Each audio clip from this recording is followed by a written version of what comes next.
Road Redevelopment, Westside Trail Segment 4, and Westside Park Updates Community Meeting.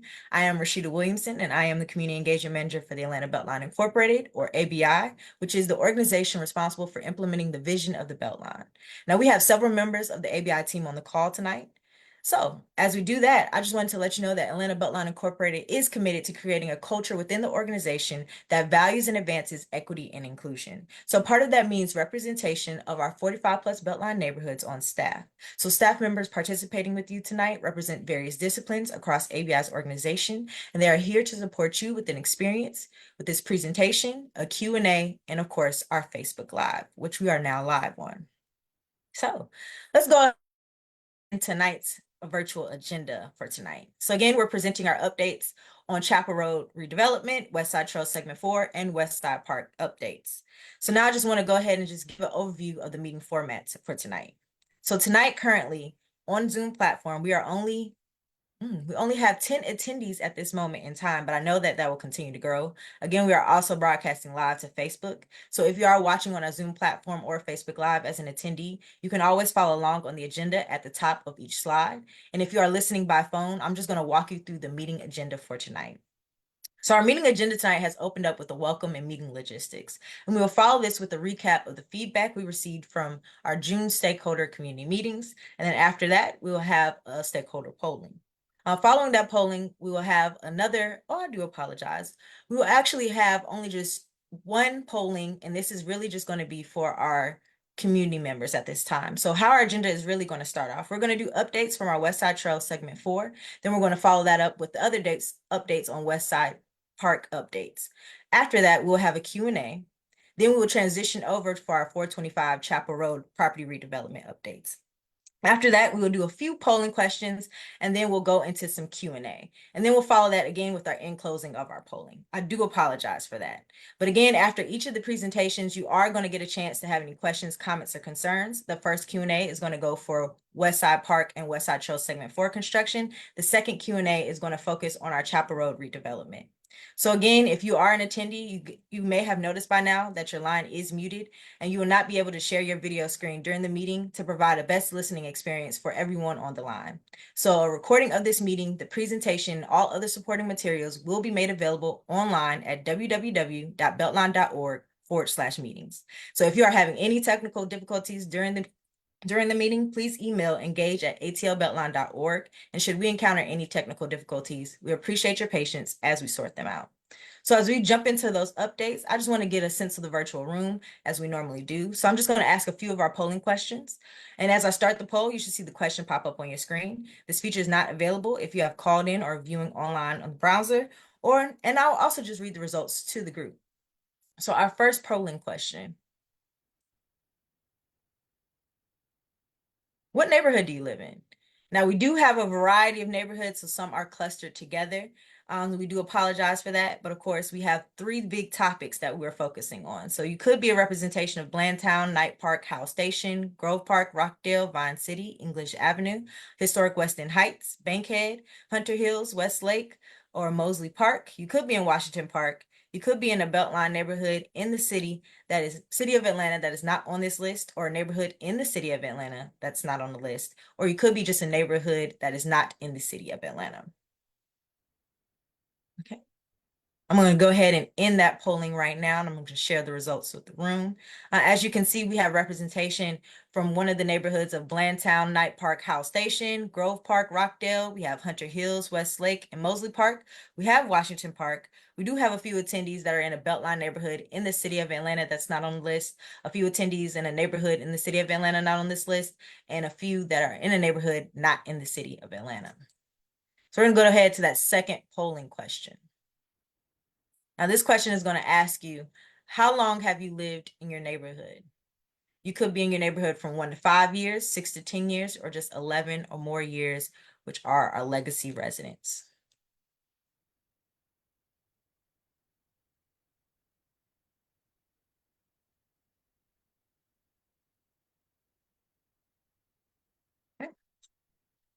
I'm going to go ahead and share the results with the room. So as we can see, we have at least 8 people in the room that have been in their neighborhood from 1 to 5 years, and 5 that have been in their neighborhoods for 6 to 10 years. That is great. I'm going to go through our third polling question. What is your relationship to the Atlanta Beltline? Now, this is just going to be a multiple choice question. Again, the question has popped up on the screen and it is on our presentation.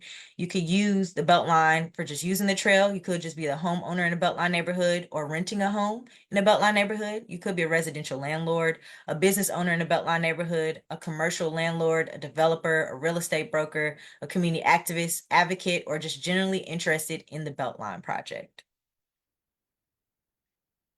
And again, it's multiple choice, so you can choose all that relate to you.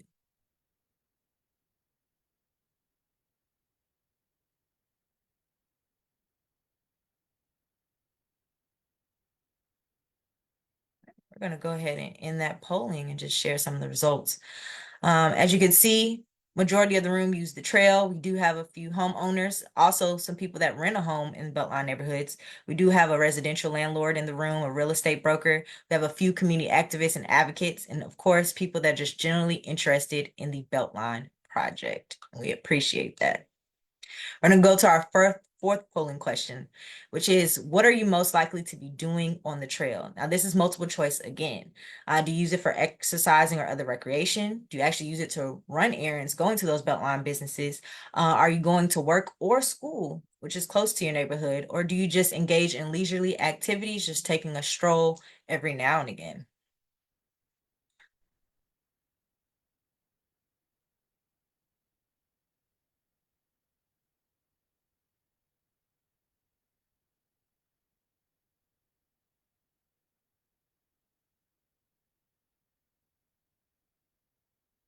All right. I'll go ahead and share the results with the room. So we have 13 people in the room that use it for exercising and other recreation. We have a few people that use it to run errands. We also have someone that use it to go to either work or school. Thank you so much. And we also have people that use it to engage in leisurely activities. We appreciate that. So now I'm just going to go into the last polling question for tonight. Again, it's just asking, is tonight your first Beltline meeting? We like to ask that question as many times because if you don't know, some people, it is their first time. Sometimes it's not. So we also always like to go over just a quick Beltline 101 afterwards. Okay.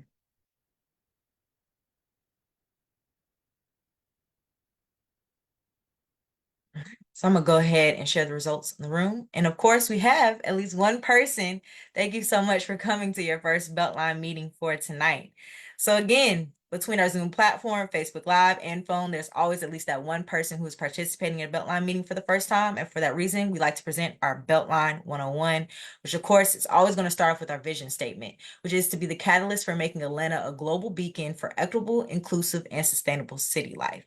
So that means we are working towards a lot of goals. Starting off just with the Atlanta Beltline working with MARTA and its efforts to implement the 22 miles of light rail transit.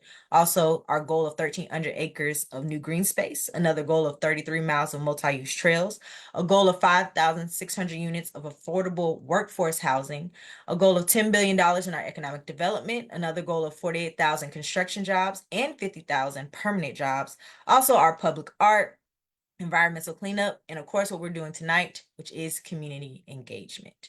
So let's go ahead and talk about our intentions and purpose and outcomes for tonight's meeting. So again, our intention is just to establish an equitable community engagement process that creates a trust and transparency with the surrounding communities and stakeholders. So we're going to provide updates on our Westside Trail Segment 4 construction, our Westside Park, and of course, 425 Chappell Road property redevelopment.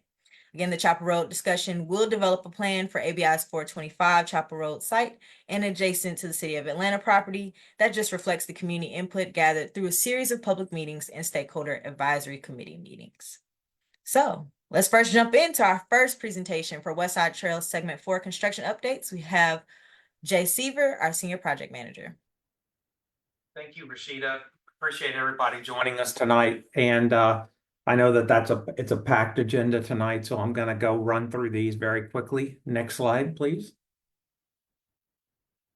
All right, so those of you that are not familiar with the Westside Trail Segment 4, that is the missing piece over on the west side that will basically allow us to contiguously connect all the way from Huff Road on the north end, all the way down to I-85 on the south end. So it's about a mile, 1.3 miles in totality for this piece. It goes from Washington Park on the south side all the way up to just north of Donnelly Hollowell. It's, of course, the 14-foot wide trail, landscape, fiber duct, lighting, security. This trail is very different than the rest of the Beltline loop because it is a lot of elevated trail in this section. And we're looking at an estimated completion of summer 2025 on this. Next slide. So here are some updated pictures. And actually, I took these maybe a week ago, and we've even made more progress. So I'll bring you up to speed on that. I always like to break the Westside Trail into bite-sized chunks. That's the way we look at it because it is a long segment. From Lena in Washington Park up to where it crosses over Washington Park. As you can see from the photographs, we finished final grading in this area. We've temporarily seeded it. The trail has been poured. Lights and cameras are installed in this area. We're currently underway on the Lena Street Plaza. As a matter of fact, today they started putting down the pavers for that plaza. In the next week and a half, 2 weeks, you're going to start seeing benches, bike racks, and things like that going into place. The only thing really left to do in this section is do the planting and landscape, and we're going to be doing that in November when the weather cools. Next slide, please. So the next group that I like to look at is basically Washington Park to Westmore.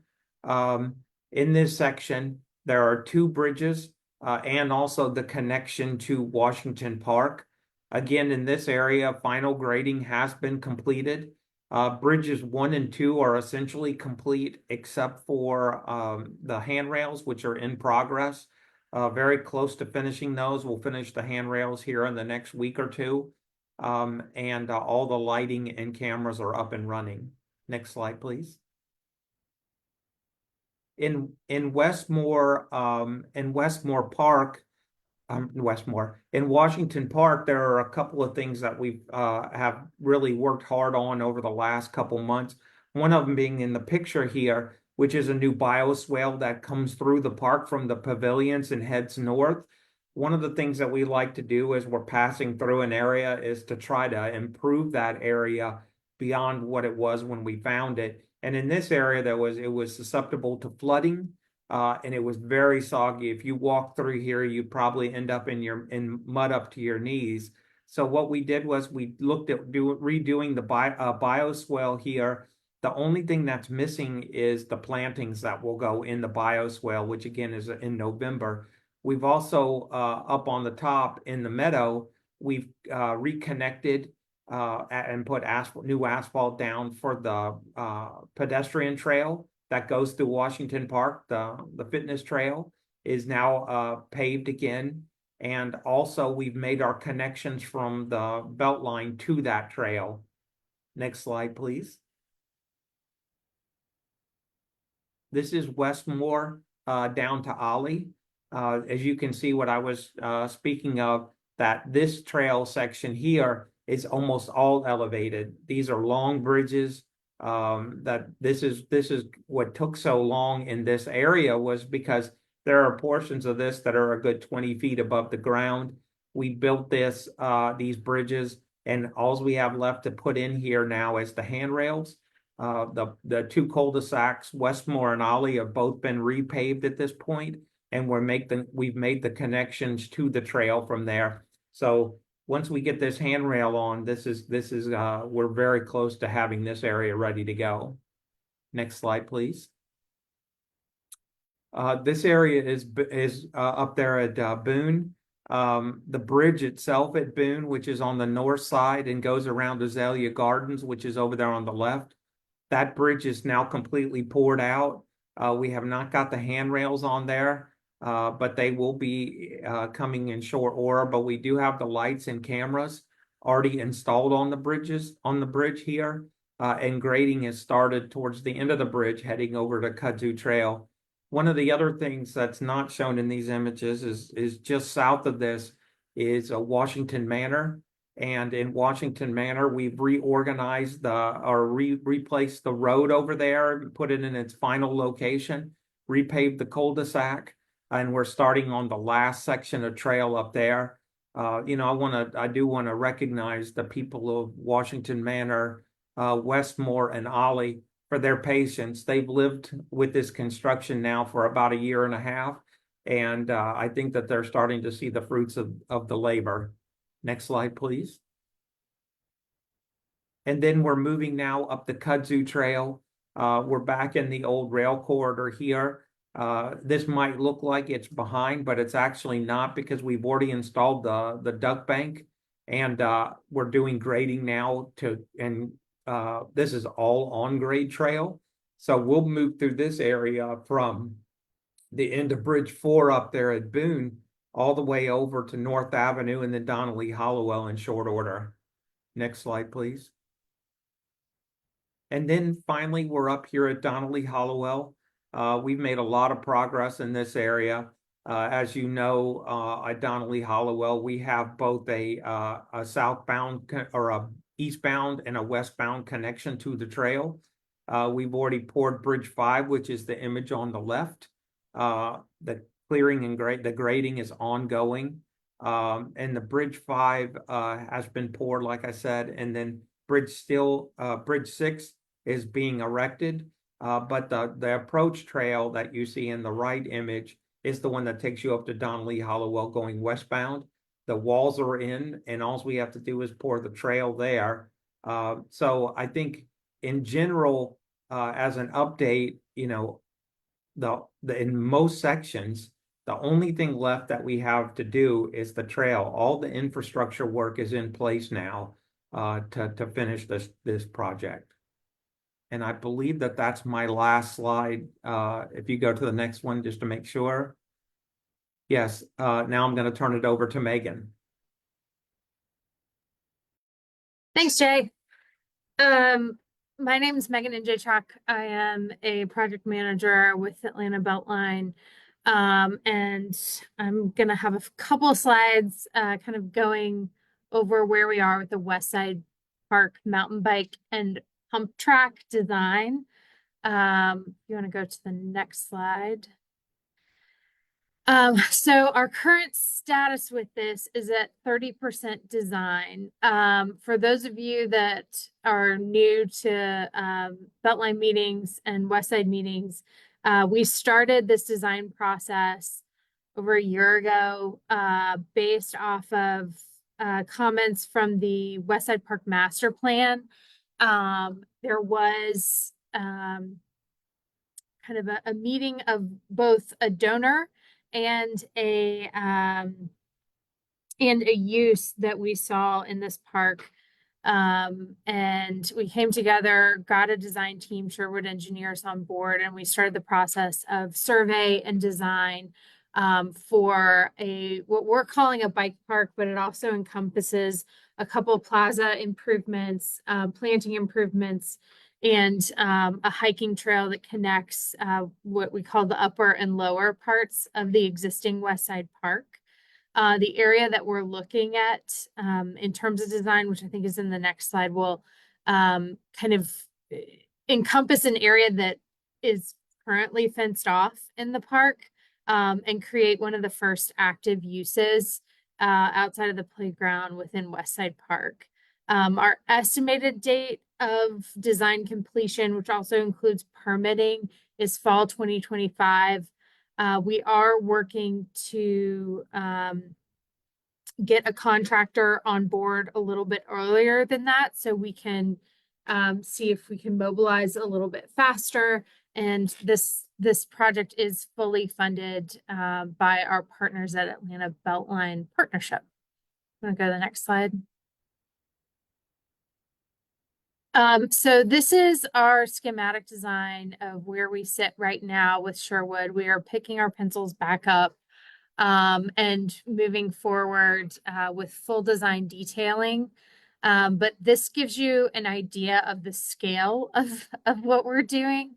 All of these different lines, squiggly lines, or I think we call them worms sometimes in the design meetings, represent different directional and different skill level bike trails running through a really steep part of the existing park.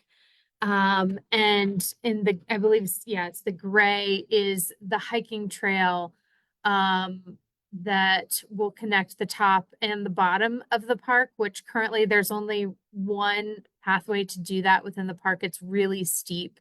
And this will give users another way to do that and also be able to kind of spectate and experience mountain biking through here. We're really trying to gear this towards beginners and intermediate mountain bikers. We do have some kind of expert trails going through here with the gravity lines, but we have a beginner's loop over to the left of your screen. We're really trying to emphasize, people that might be new to the sport, people that have never ridden before. We're partnering with Sorba and working with them to really promote this once it is constructed, in terms of getting bikes out there, getting people on bikes. But for now, within the design, this is kind of how we have it split up. And if you walk through there and you start seeing little flags within this section of the park, we've actually started to ground truth and real-time survey where these things are going to go, and also minimize grading and minimize any impacts to the tree canopy through here, which is really lovely. There's some huge beech trees and oaks through here that we are trying to highlight and preserve.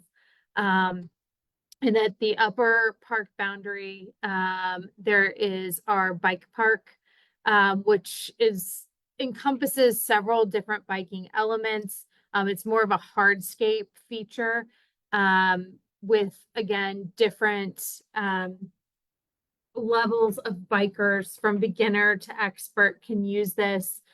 And there will be 2 plazas that are going to kind of meet in areas where we have decision points, either to go down the hiking trail or the biking trails, or sit and spectate at the bike park.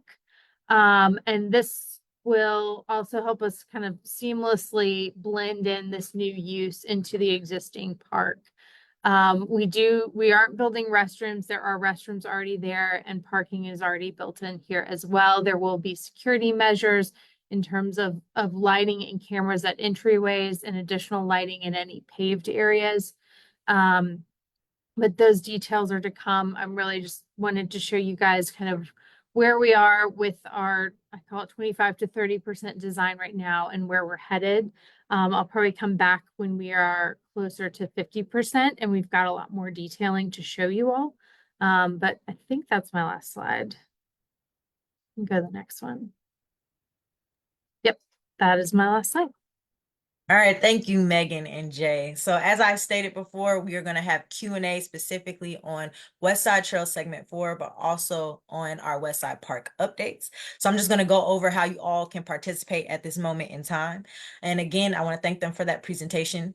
So as we stated in the beginning of the meeting, we will answer as many live questions as time permits. Question and comments can be typed or verbally expressed by raising your hand. Our audience is made up of Zoom online and phone attendees, as well as Facebook Live attendees. So I'm going to briefly go over how you can contribute to this conversation. So if you are a phone attendee, you can speak by pressing *9 on the telephone keypad just to raise your hand when the discussion begins, and a team member will open up your line when it is your turn, and your phone will prompt you to press *6 to unmute yourself. Now, if you're an online attendee, meaning you're in this Zoom virtual room, you can submit a response at any time in our Q&A box right now currently. In addition, you can upvote a response by clicking the thumbs up icon, or you can also raise your hand as well, because this feature is made available for you all, but please note that we will prioritize our phone attendees. For our Facebook Live attendees, please feel free to participate in the comments section, and someone on our staff will make sure that I see your questions. So right now I see that there are no questions. Oh, perfect. We are getting questions. Yes. Again, this is just for Westside Park updates and also Westside Trail segment 4. So our first question is from Kay Booth. Is there a possibility of any portion of the Westside Beltline stretch opening for use before the whole segment is finished? Yes, thank you for your question. There's always a possibility of that, but what we have to make sure is that there are certain elements of this trail that are kind of like non-starters for us to before we open. Things like handrails, safety stuff, lights and cameras and things like that, making sure that they're up and running. We hope to have more information on that in the next couple months. So stay tuned if that becomes a possibility. And I'm gonna go to Mia's question, Jay, because this is part of what you were speaking of. They were asking, understanding that segment 4 will not be done until the next year, can people start to use the trail given that the trail has been paved, at least parts of it? So I don't know if you want to readdress that one more time. Yeah, I just want to say we right now that you should not be entering into the trail. It's not safe for people, even though it looks safe in the images that I've showed. We are not we're not it's not open. You'll know when the fences come down that it'll be officially opened, and we'll have a groundbreaking for that. But so I'm glad that you asked that question because please stay off the trail until further notice. All right. This next question is from Maya. When will work continue on the segment near Boone? The construction site is accumulating trash from lack of work activity. Yeah, that section at Boone, that just south of Boone, is our laydown yard for materials, and that's probably going to be, towards the end of the construction period in early 2025. But what I will do is I will reach out to the contractor and have them do a general cleanup because we don't want that in your neighborhood. So I will put that down on our list for me. All right. This next question is from Michael. What is the completion timeline to pave the kudzu line? The kudzu line will be paved in totality by May of next year. We are gonna, what we're trying to do is do everything south of Mason Turner and have it wrapped up by October as far as the work involved. And then we'll start moving towards the kudzu line very quickly after that. At the end of Bridge 4, it's already started to be regraded and get ready for pouring. So that, I promise you, that'll come very fast. Perfect. And then going into Natalie's question, is ABI targeting a beginning or end of summer 2025? Are you ahead of construction schedule due to the lack of rain this summer? Well, it's funny because it was a lack of rain in August, but July was one of the wettest Julys in recorded history. So it all balances out. But to answer your question, it would be the beginning of summer 2025. Right now, our completion date is May. I think it's like May 15th. And we're doing everything we can to beat that date. Okay. This next question is from TJ Austin.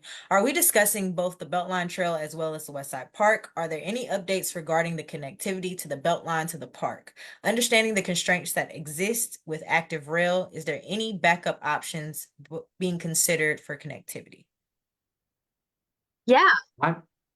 You go with that one, Megan. So this has been a big question for us this whole time. We have looked into it with from a very high level as to how to do this. There are easements that we would need to get from the Beltline to Westside Park, but Upper Westside CID, and I think I'm looking at it actually, their website right now. They just got funding, I think, to get the connection from what we call Westside 3. No, that might not make sense. At Marietta Boulevard in West Marietta to connect into the park. So they have funding for that, and I'm not sure where they are in the process. We're actually looking into that right now to get an updated link on our website too. But yes, there will be a connection. It's not a part of the Westside Park design process that I spoke about though. And again, Scott, I hope that answers your question. His question was, are there plans in the works to link the trail to Westside Park? So thank you again, Megan, for jumping in. And then TJ just had a comment. He stated a connection option seems to be simply extending a sidewalk pathway from Donnelly Hollowell up to Marietta Boulevard with a slight lane reduction. Oh, more questions coming in. Sorry. With a slight lane reduction up until the side barricades. Though not the best logistical option, it does provide an option for residents to connect to the complete portion of the trail along Marietta Boulevard to the sidewalk along Howell and then to Proctor Creek Greenway Trail. I'm probably some of the other people on the call will respond as well, but I know that that connection is actually in the works. And also what makes that, even better is the fact that it'll go up and connect to the bank. By taking that route, it connects to the Bankhead MARTA station.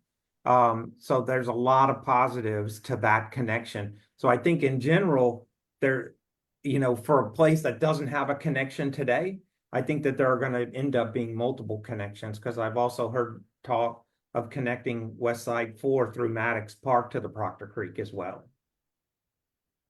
Okay. And then that goes into Michael's question asking, are there talks with the city positive regarding North Avenue access to the Beltline? For North Ave, it is the best place to access for the community in Bankhead. Currently, there is North Avenue does come through and comes to the Beltline. We actually use that as one of our construction entrances. Kevin, I see that you're on the call and you were part of the design. Do you know anything about that connection? You're on And then mute, Kevin. he's not, there's no sound. I honestly, I'm not sure. I don't think it's there's a formal connection there, but it does connect. There's also a property in between the end of North Avenue that's gated as to the trail. But I will, let's tag that as an answer that I'll do some research for and see if we can come back to that. I can answer that at some other point. No problem. That's no problem at all. And I just want to jump in there. I believe you guys hang tight and listen to the second part of this presentation. A lot of this connectivity issue will be addressed when we get into the housing portion as well. And if you have any follow-up questions after that, please feel free to reach out to ABI and we'll be happy to address it. Thank you, Cynthia. And I think Kevin may have his audio. Do I? Yes, you do. All right. Jay, I'll come back to your question because I was trying to finagle this. But the answer on the connection from Westside 4 to Bankhead and Proctor Creek and Westside Park is that ABI, the City of Atlanta, and GDOT are all coordinating on creating that connection that is likely to be part of a current GDOT project that looks at, it may be the wrong term, but I'll use it, traffic calming on Hollowell, which would open up space for that trail connection. So Jay, help me out. What was your question? I was asking, I think he's, Michael is clarifying though. I was thinking he was talking about North Avenue coming into the trail on the east side of the trail, but I think he's talking about the west side of the trail. And coming into the west side of Westside 4. And I think that's going to be covered in the upcoming conversation. Absolutely.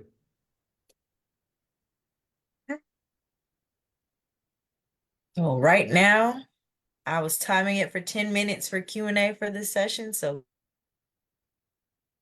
any other questions about Westside Park or Westside Trail Segment 4, now is the time. Afterwards, some of my team members may hang on at the end for our second Q&A to answer your questions. But of course, always, we will have that Q&A report that we can always send out as well. Okay, so I do have another question that just popped in. This is from TJ.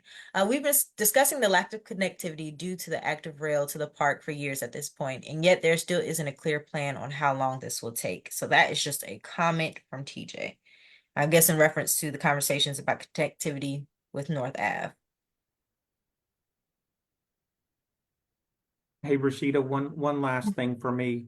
Yes. If people please do monitor the ABI website. If something changes and there is a decision to open up a portion of Westside 4, if that decision is made, that's where it'll be posted for if something changes there. Thank you for that, Jay.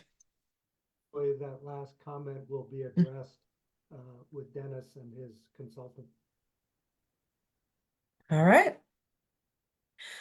So we're going to end this round of Q&A, and now we're going to discuss our 425 Chappell Road property redevelopment, master planning, and we're going to have Chelsea Arkin, our Senior Housing Policy and Development Manager. Thanks, Rashida. My name's Chelsea Arkin, and I'm the Senior Housing Policy and Development Manager at ABI. And thank you all for taking some time this evening to learn more about the Beltline project. But I am just going to dig right into our discussion of our 425 Chappell Road property. Next slide. So I want to give you a little overview of the property in case you haven't been to one of these discussions before. So this is a 31-acre site in the Bankhead Historic Weston Heights neighborhood that ABI purchased from Brockbuild in 2021. It sits adjacent to 30 acres of City of Atlanta owned property, and we've been master planning that site along with our site. Proctor Creek runs through the middle of the site, and there is access close by to the Bankhead MARTA station. Next slide. So now I want to talk to you a little bit about our community engagement process that we've gone through. So throughout the process of planning for this site, community engagement has been critical. And our engagement activities to date include the following. So we've had 6 stakeholder advisory committee meetings.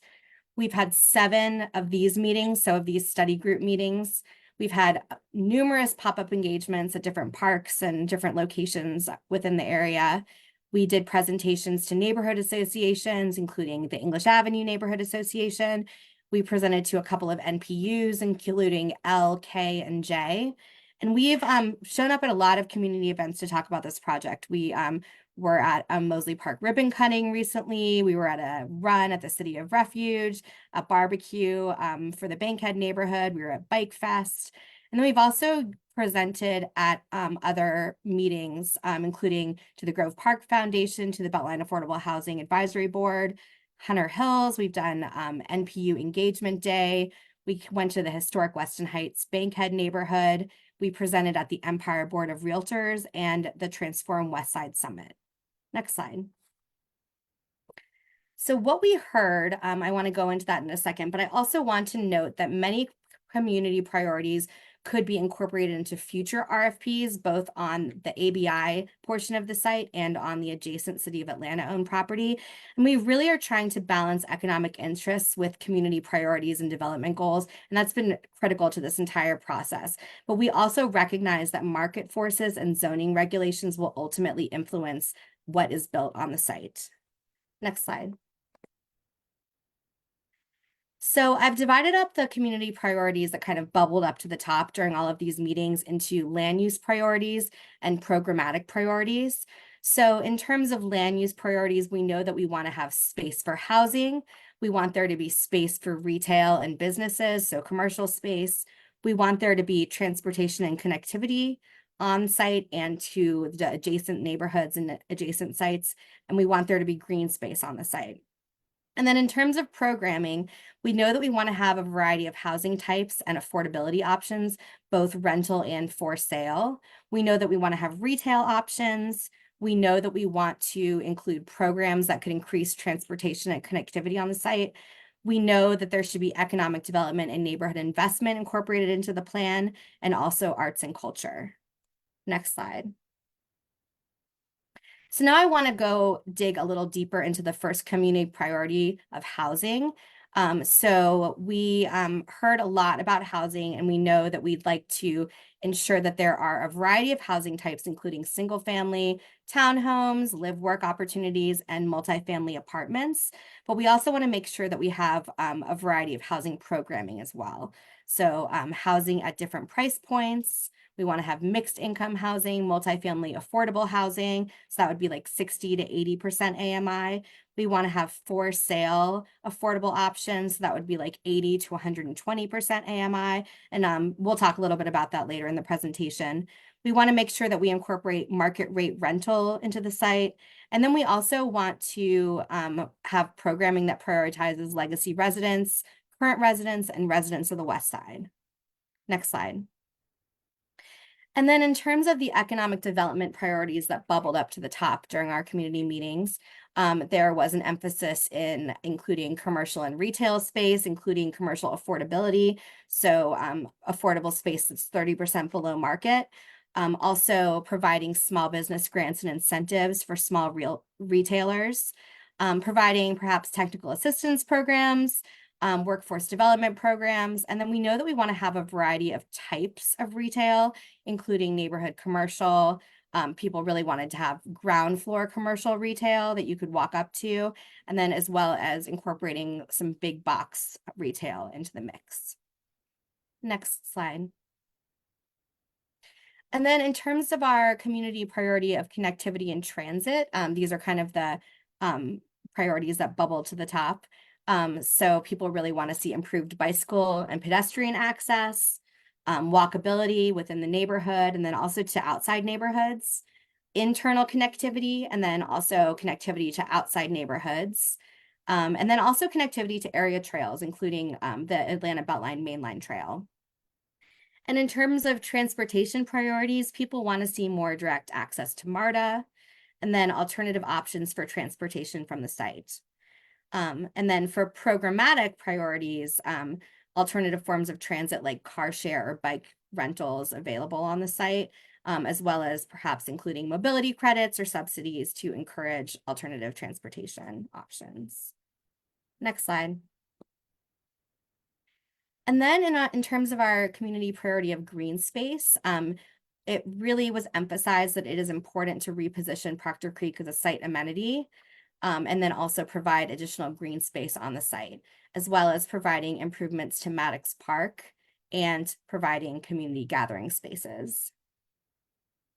Next slide. And then these are some other priorities that were mentioned throughout our community engagement process. So under the category of arts and culture, people wanted to see public art incorporated into the site, artist housing availability, gallery space. Then for retail, providing eating establishments that people could come to, maybe a pharmacy, money services, generally local entertainment options on site, and also co-working space. And then in terms of programming, people talked about wanting to see free parking, maybe programs to address food insecurity, and then also ways to prioritize legacy resident and programming. Next slide. So now I'm going to turn it over to Anna Baggett, who's a planner with TSW. And TSW has been working really closely with ABI to envision a plan for both our site and for City of Atlanta site. And she's going to give you an update on the site plan. Thank you. Thanks, Chelsea. Next slide, please. Okay, so like Chelsea mentioned, I'm going to go over the entire study area combined final vision plan for not just the ABI owned site at 425 Chappell Road, but also those city owned properties that are closer to the Westside Beltline frontage. So one of the reasons that we looked into those additional properties is because of that Beltline frontage, because this is really your beachfront visibility property. And part of the reason we were looking at that is because of those community priorities that Chelsea was just talking about. So because of that frontage, it can really support more of those commercial and mixed uses that people are looking for. Also kind of at this broader level, I want to point out that we heard about those existing community resources and the need for connectivity to them. So there's Maddox Park towards the center of the plan. Up towards the top is Bankhead MARTA Station. And through the site, we really show Proctor Creek as the amenity that it should be with some surrounding park space. But before I dig into the details of this vision plan, I want to kind of zoom out a little bit to talk about some of the initial planning steps that we took that informed the final design. Next slide, please. So if you can see here, we really started from this development framework perspective where we wanted to kind of figure out the right densities, the right approach, kind of the right uses. And so this was our initial step. And one of the things that we were really considering is context, particularly with the 425 Chappell Road site, which is kind of the southwest portion of this development framework. The key to successful design at this scale is really the ability to relate and appropriately transition into the established neighborhood fabric. So we're really paying attention to this early on in the process. We really wanted to be context sensitive, and our design started with that deliberate intention to be part of the neighborhood and not an intrusion. So with that ethos, we're really considering building scale, density transitions, but also things like roadway circulation and trail connections. But here you see kind of how our density for the vision plan is moving, from west to east. So as it moves towards the Westside Beltline, things get a little bit more dense, whereas kind of on the 425 Chappell Road site, things are a little less dense. There's still quite a bit of housing in there, but it kind of meets that context of the surrounding residential neighborhood. Next slide, please. So I mentioned that connectivity. I mentioned that roadway circulation. Establishing intuitive circulation patterns was a big driving force behind this concept. Facilitating connectivity to those community resources was another big part of this. A good example of this, and I'll get into the trail connections later on in the presentation, but you can kind of see through the site itself, the ABI-owned site, we continue the Kennesaw Drive and use it kind of as a spine road to connect back up to North Avenue. So really blending in with the neighborhood fabric, but also providing additional connectivity, not only for the site, but for the rest of the neighborhood. Next slide. Okay, so here we are focusing in on the site itself. And a big kind of motivation was to provide several different housing types all in one place. And so you can kind of see as it meets the neighborhood kind of to the north of the site, those building footprints are a lot smaller. Doesn't mean they're not, they don't provide housing, but they really better blend in with the neighborhood. And these were really inspired by 1930s development patterns in Atlanta. So utilizing a variety of small multifamily product, as well as dynamic streetscapes. But the small housing products that we were kind of looking at are more small multifamily buildings, townhomes, townhome over flat, as well as live work. We also had to incorporate some existing infrastructure on the site that I'd like to point out. There's a cell tower within the site that we had to kind of accommodate and work around. So we used it as an opportunity to add a little bit more parking for some of the multifamily buildings in the site, but it's also buffered with landscaping. And then, as I mentioned, this site even reflects kind of our plan to increase density as you move east towards the Beltline. So those smaller footprint buildings are closer to Chappell Road, but as you move towards Proctor Creek, you see some more higher density multifamily buildings. And we do this to obviously transition, but it also has another benefit of adding eyes to that new park space. So people have a feeling of safety because there are some apartment buildings or multifamily buildings overlooking the park and making sure people feel like if something were to go wrong, they would have help nearby.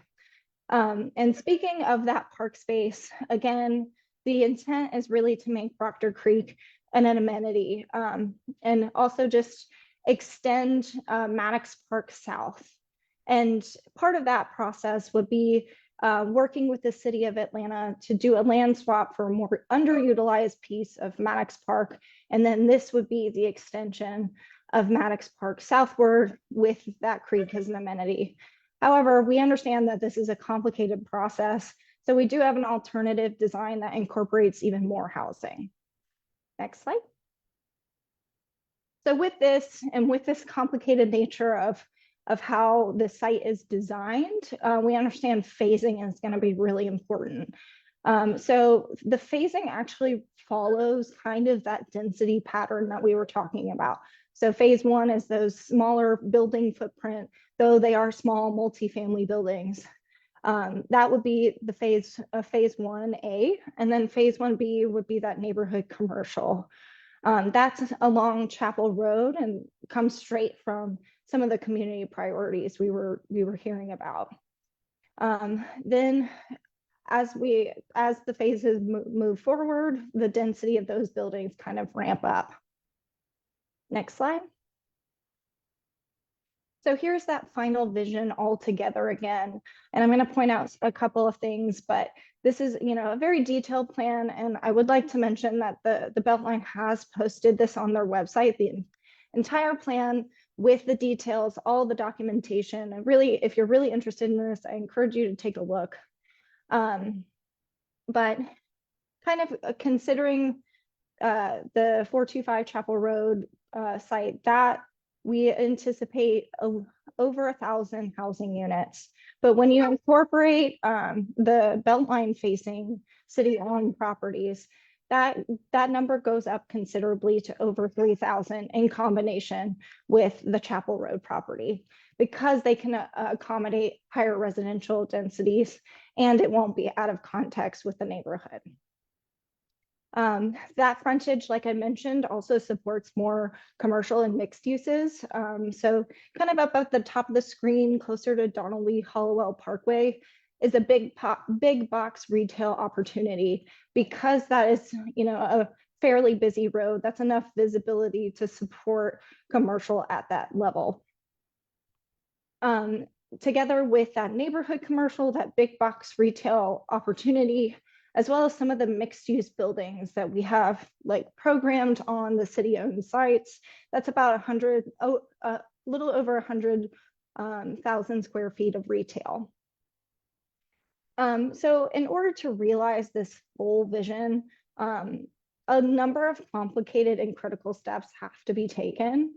I mentioned a land swap between Maddox Park, underutilized land, and part of the Chappell Road property that surrounds Proctor Creek. Another step is to kind of determine if the facilities on the public work site, that's kind of that southeast portion near the right next to the Beltline.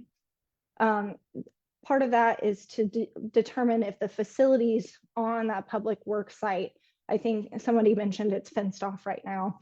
But it's important to determine if those facilities can be relocated. And I understand the city is currently looking at that right now.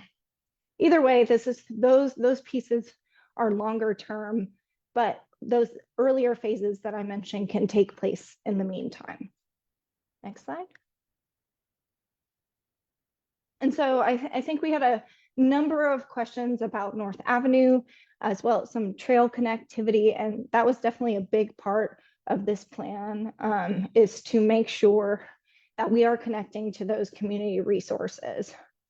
So in conjunction with some other planned trail projects, one in Maddox Park and another in some of the City of Atlanta watershed properties, the plan proposes this spur trail coming from the Westside Beltline through that public works site onto North Avenue.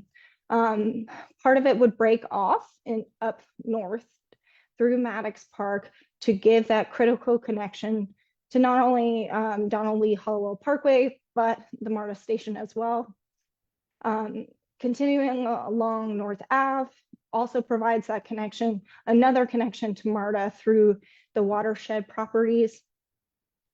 We also have the spur trail going south along Proctor Creek to further activate that park space. And then finally, we have it going through the Spine Road, kind of that continuation of Kennesaw Drive, to really be a part of the development of Chappell Road. And so that the trail gateway is also a gateway to this development. And it's another means of making the neighborhood feel connected to this development. So it's not just, an isolated, closed off development. It's really part of the community. And I believe that's my last slide. And I think Dennis Richards will take it from here. Thank you, Anna, and good evening, everybody. I'm Dennis Richards, work as the Vice President of Housing Policy and Development for the Atlanta Beltline. Do want to say publicly, send a big thank you to TSW. You've been a great partner throughout this planning effort and what is a very complex planning project. What you all heard today, the summation of the community priorities, we really tried to pull in as many of the recommendations from the community from a land use perspective into our plans as possible. And many of those programmatic elements, we have an opportunity to weave into RFPs that will go out, not just on ABI's 31 acres, but also future RFPs that the city may issue once city-owned property that is adjacent to is available for development. As Anna mentioned, the city is currently evaluating how and when they might relocate certain public uses there. Obviously, it needs to be done in a manner which does not disrupt those community offerings served out of those locations. That said, ABI is working to take action now to begin to redevelop the 30 acres under our ownership and control. And so Anna had mentioned the phasing plan overall. So I wanted to highlight what our phases 1A and 1B. So you might recall in Anna's remarks, it included medium density residential at a neighborhood scale with some neighborhood commercial. And so what you see here on your screen, bordered in the light blue, is the total of phase 1 for phase 1A and phase 1B. 1A being 148 units of what we expect to be for sale housing. And so that'll include townhomes as well as flats, homes over flats, as well as some potentially some live work units as well. And then right at the corner there on Chappell Road and Kennesaw Drive, there would be about 5,000 square feet of neighborhood commercial space.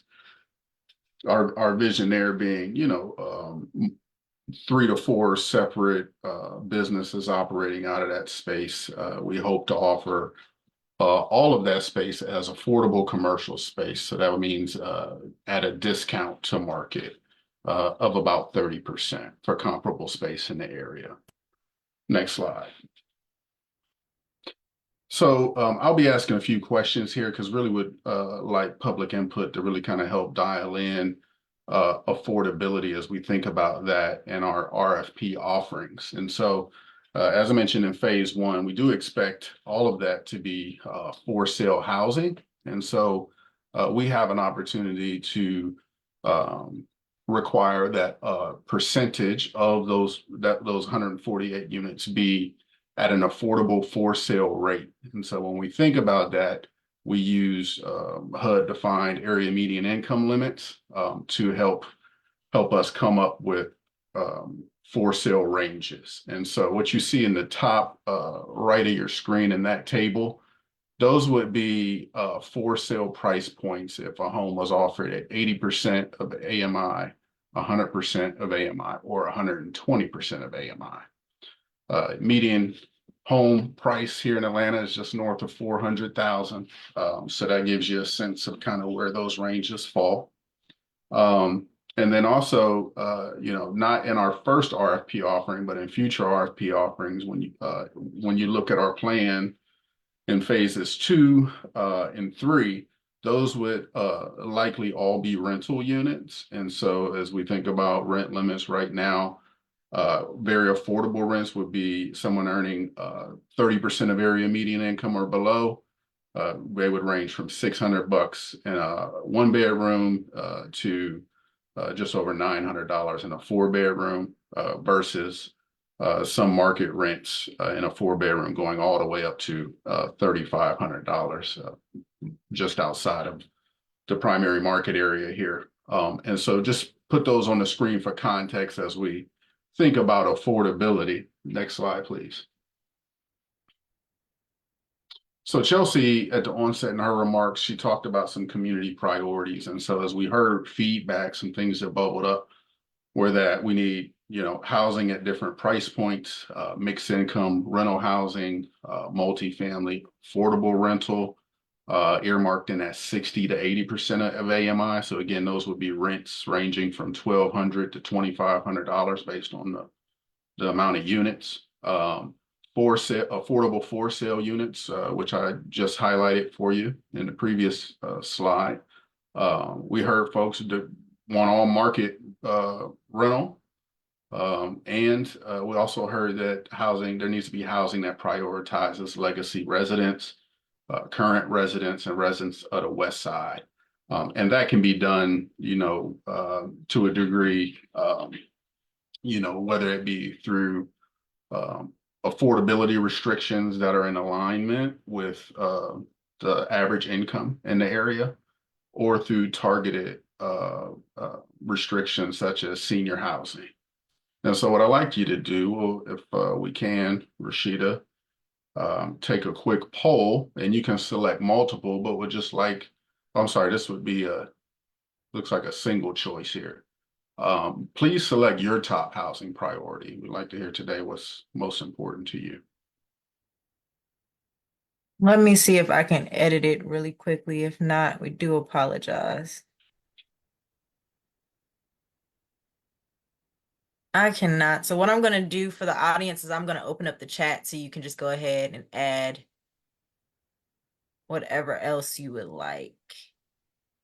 So the chat is open. So even if you want to type in there or do the polling as well, you can do so. And while you're doing that, again, this information is helping us compile community input for future RFP offerings.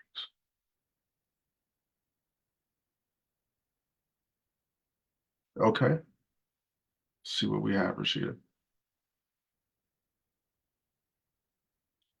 All right, looks like we had 9 responses. Housing at different price points. So that does give some flexibility, understanding that we definitely will need to have some affordable housing throughout these developments. Mixed income rental housing, specifically rental. Makes sense. Nobody selected the 60 to 80% AMI multifamily rental. Looks like we had some affordable for sale responses and 2 all market rate rental. Interesting. Okay. Thank you. We'll move on to the next question I had. Chelsea also previewed this to you, but as we discuss phase 1 of this project, again, it is expected to be approximately 148 for sale units. That'll include some townhomes and flats.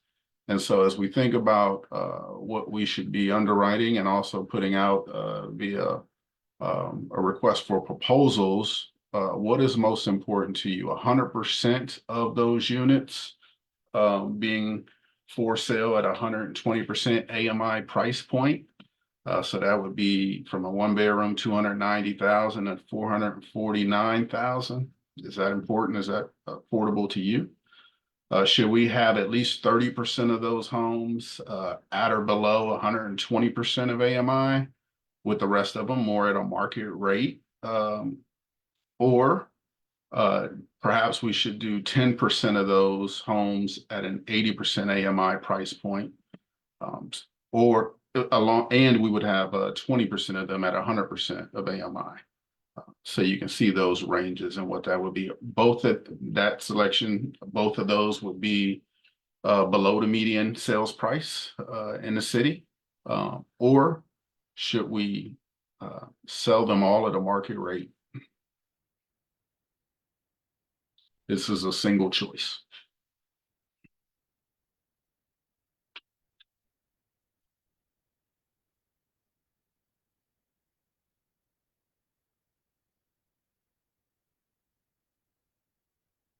Okay, Rashida, let's see what we have. All right, well, this is helping to help us confirm some thinking. So it looks like most folks are thinking 30% at 120% of AMI or below, with the rest at market. So essentially 30% affordable. And then we have 4 responses that said 10% at 80 and 20% at 100. So thinking we can strike a nice balance there. Just had those 2 polling questions. I asked those to really kind of help us dial things in. Next slide, please. As we go forward, we are currently in the process of our pre-development activities on phase 1 and also across the site. So some updates to share. We have submitted a zoning application. This site is properly zoned, and some of you may recall the previous owner taking it through the entitlement process. As we've gone through our planning effort thus far, we've been able to increase the density on site by about 300 units from what was previously projected. And we're happy with the way we did that. We obviously are, we want folks to take advantage of all of the new public infrastructure that is being planned or under construction. Also take advantage of what will be the future expanded Bankhead MARTA station. And so that said, we've been able to thoughtfully reduce parking throughout our plan. And we intend to put in multimodal programs as well as paths so folks can utilize the regional trail network. So in connection with our entitlements, we do intend to get in front of the MPU here this month, MPUK, to discuss this in detail as well. Would encourage those of you that are interested to attend, and also please feel free to pull down our plan from the website. And then we intend to meet with some of the neighborhood organizations as well this month and next month, and then intend to go before the zoning review board in October. I do expect that we may also have to do a DRI. This is a development of regional impact. Therefore, the previous owner had to go through that process because we have increased the density. We expect to have to go through that as well. So we'll push forward our zoning application. If we are to be approved, that approval likely will be held until our DRI is completed. And so we intend to spend the balance of this year working through that entitlement process. We're also parallel path working through planning and pre-development activities on the connections that we showed you that will run through this property along North Avenue up onto Westside Trail segment 4. That does require some coordination with the city. And we don't have a clear timeline yet for that project, but certainly a priority and one that we will sync with horizontal development work that is occurring on ABI property. I expect in first quarter of next year, we'll be in a position where we'll be able to solicit a developer partner to help us to begin to plan and develop on phase 1. Next slide, please.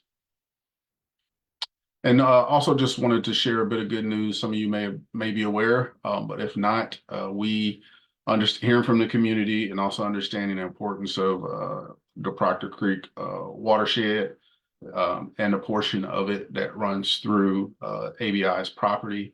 There's a ton of trash in it, a lot of asphalt. And so we were successful at securing a $400,000 grant from Georgia EPD that'll allow us to perform about $800,000 worth of remediation work to clean up Proctor Creek, the stretch that runs on our property. So that would include removal of impervious surfaces, removal of invasive species, as a revegetation of the stream buffer, as well as a removal of all the trash that is there today. So we expect that to be a beautiful feature for our future development. And so with that, I will pass it back to you, Rashida, and we'll take any questions. All right, thank you. So this is the Q&A portion. So Latasha, please know I do see your hand. So I'm just going to go over really quickly how people can participate one more time, and then we can go into our Q&A. And if you do have questions, go ahead and start typing them in the Q&A box. So again, thank you again for that great presentation from Anna, Chelsea, and Dennis.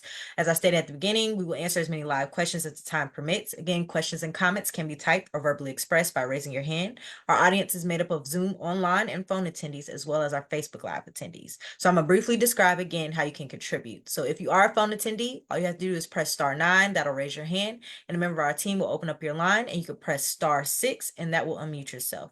If you are in Zoom, of course, you can raise your hand, or also you can submit your questions in the Q&A box if you feel like it is long-winded. You can also upvote a response as well if you relate to another question that you see. Please note, though, for my phone attendees, they will be prioritized with the raise your hand feature. And if you're on Facebook Live, you can send your question in the comment section, and someone from my staff will let me know, and we'll be able to answer it. So our first question. Oh, I see Latasha put her hand down. Okay. So then we're going to jump in. Oh, no question. Okay, it just prompted her to vote. Got it. Thank you so much, Latasha. Thank you, thank you, thank you, thank you.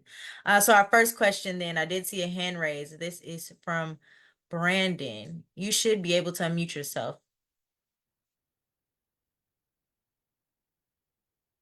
Brandon?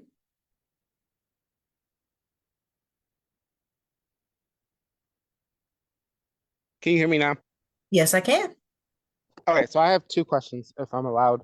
So my first Yes. question is, what is the proximity from like the Chapel Hill development, Chapel Road development to the Beltline? Because it seemed like from the presentation that like the city-owned land is like right next to it. So and there's gonna be like trails connecting the Chapel Road to the Beltline. What is that approximate like distance?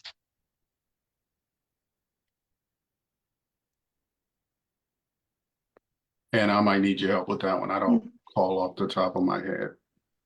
I don't have it on hand, but it might be in this. I don't know if we Yeah, can. it's on slide 41, Rashida. If you Yeah. could go back to that. Thanks, Okay. Chelsea. For that.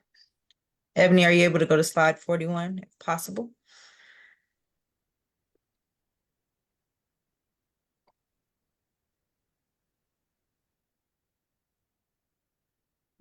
Here we are.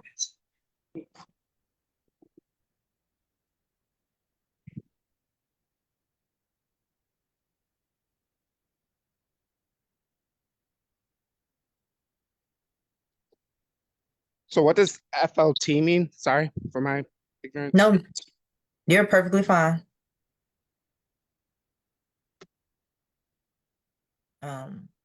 Dennis, if you are talking, you are on mute, just to let you know. Didn't know if you were.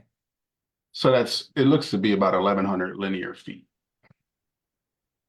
Okay, and then mileage, that's what, a mile, 2 miles? Sorry No, if no, that's a not dumb at all. Well under a mile. Yeah, I it's don't like 0.2, I think, around. Okay, and then my second question is there going to be, I guess, for lack of better words, like a range of market rate? And by that I mean, I get it seems like y'all want to incorporate some level of affordability. So 120 AMI was what, roughly like 450? So is market rate gonna like skyrocket to like 800, 900 just due to the location and the surrounding development in that area? If No, you get what I'm trying to say. yeah, I don't expect that to be the case. I mean, obviously, we want to have well-appointed units, but these wouldn't be, very large luxury units that would command that price point. I would think that, everything. We have some details to work out. We want to make sure that we get as close as we can to that 148 unit number. And so that means that we have to kind of be thoughtful about how big these units get, which will, obviously drives what would be a market price for them. Also drives the cost of construction. So, that said, I would venture to say that, they'd probably in a market rate unit be in about the $400,000 range. Okay, thank you. For a flat, likely much cheaper. Okay, and then my last question, I promise. What is a flat? Like, what's the difference between like a flat and a townhouse? Is like a flat similar to like an ADU, or are those like two totally different things? No, So oh, go ahead, Anna. just Sorry, please. either way, so a townhome over flat, which is something I think I mentioned, is similar to just a regular townhome, but there's a unit on the bottom floor as well. So there's like a whole townhouse above, but a unit on the bottom. So it's really like a multi-family unit in just some form or fashion. Sometimes it could include some of those smaller multi-family buildings that we were talking about. So would it be like this, just in that townhouse example you just gave? So would like one person own the entire, like both levels or both units, and you have the chance to generate like rental income by renting out the bottom unit, or would it be like two separate owners? The vision would be that it would be one owner, owner occupied. That is essentially an economic development opportunity. Could also serve as artist housing as well. They could have a ground floor gallery and live upstairs. Okay. And Brandon, I'm gonna actually have to mute you. I have a few questions in my Q&A box, but I'm gonna keep you up with your hand voted, but I want to address these first and then get back to you. All right, thank you. No problem. All right, so our next question is from TJ. For the purchase options in the presentations, will these properties be via a land trust / land bank to preserve affordability? I would tell you that we still have to work through those specifics. That's certainly an option. We, to the extent possible, do not want to sell the land. So we could do something like a land trust model that would allow us to keep price points down. This next question is from Mia Pennington. She has multiple questions, so I'm going to ask a question, pause, let you answer, and come back. So she says, thanks for the overview of Chappell Road development. I have several questions. Will Chappell Road be repaved as part of the project? And I know Cynthia is still on the line, so if you want to be able to address that question as well, or Dennis or Chelsea. Unless you know something I don't know, Cynthia. No, we understand that improvements to this area is paramount to having a successful development in that area. And we are targeting and recognizing those areas here, Murphy Crossing, and a couple of the areas that we are coordinating with Atlanta DOT on. At this point, they're still conceptual. There is no budget or anything available for it right now, but we do recognize that that is something that we need to think about. And as we move forward with these projects, we are trying to coordinate with our city partners on trying to make improvements in those areas. Thank you. This next question, given how much housing is planned for this property, what are the thoughts of giving to parking? Yeah, so as I mentioned, for us, we actually want to encourage fewer vehicles. And so we were very thoughtful as far as that parking goes with this development, minimizing surface parking. There will also be some on-street parking, but really, we're encouraging folks that live here to have a car or no car and take advantage of the regional trail network here, as well as the public transit nearby. And this is the last question. There are also no major grocery stores that are within the 5-mile radius of the West Side. There is a serious need for fresh grocery stores. I do not see a grocery store listed as a priority for the development. What discussions will be had about this? Yeah, so this particular corridor is a priority for the mayor and his team addressing food insecurity. As far as our planning effort goes, we've certainly heard a lot of feedback around that and have, tried to make sure that we have a food option here on our master plan. And so Anna had mentioned at the corner there of Hollowell, what is currently the eastern portion of Maddox Park. We were thoughtful about putting about 40,000 square feet in that building, which could service a grocer. Also, I understand that MARTA has heard this feedback as well and has programmed, I want to say about 20,000 square feet of space in their TOD project, which also could serve a future grocer. And I understand there are potentially other grocery opportunities in the area, but off site for us. Thank you, Dennis.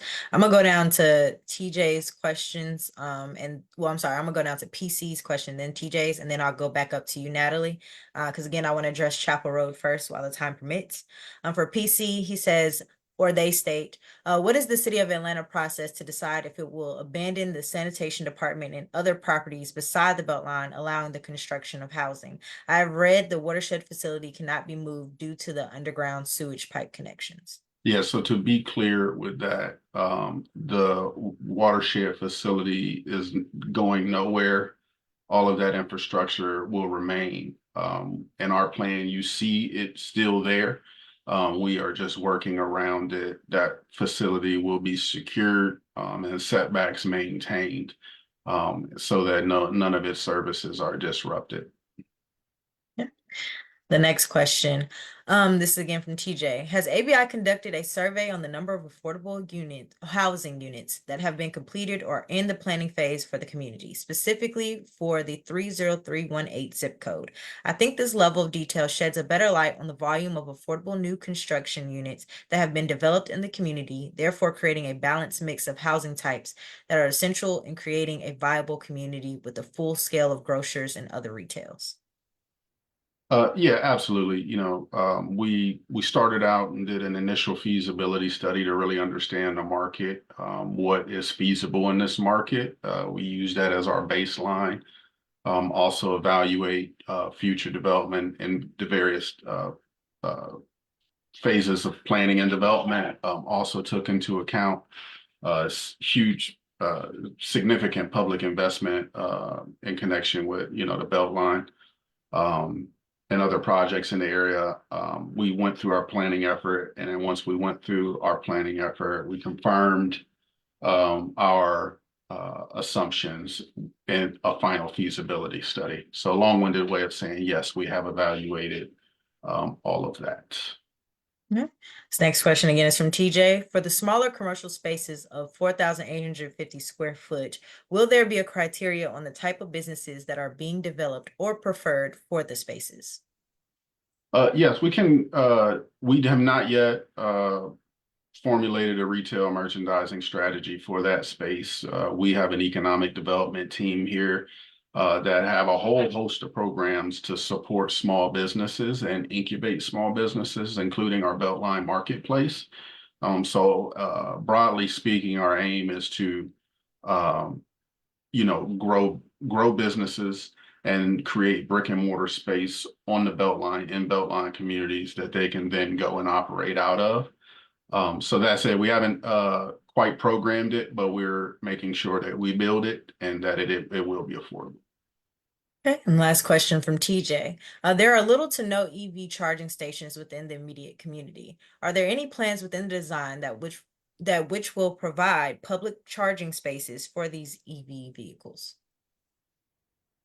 That is a nuanced element that we can think through as our plans progress on future sites. Future RFP offerings. I would say that I haven't personally given that much thought. And I don't think I don't know if you have any thoughts on that in this plan. This is a question from Natalie. Cynthia, if you are still on the line. She's just saying, sorry, circling back to the Westside Trail for a question. Can someone speak to the connector that will connect the Westside Beltline to Westside Provisions, where Pancake Social and El Santo Gallo is? When is it due to be complete?